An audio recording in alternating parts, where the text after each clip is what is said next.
আপনারা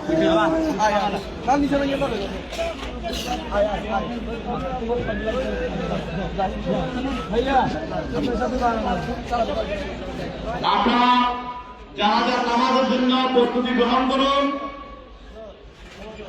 এই মসজিদের ফরজে কিফায়ার জানাজার নামাজ তাকবীরের সহিত ইমামের পিছনে কেবলামুখী হয়ে আদায় করতেছি। আল্লাহু আকবার।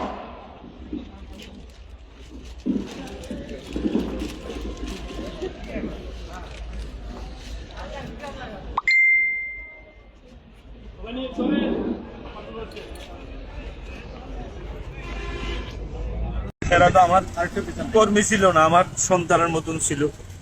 17 বছর আমার বিপদ আবাদ আমাকে আগলা রেখেছে। আচ্ছা, একটা আশা ছিল আজকের এই দিন দেখার জন্য, সেই দিন দেখে নাই। আল্লাহ তাকে জান্নাতবাসী করুক।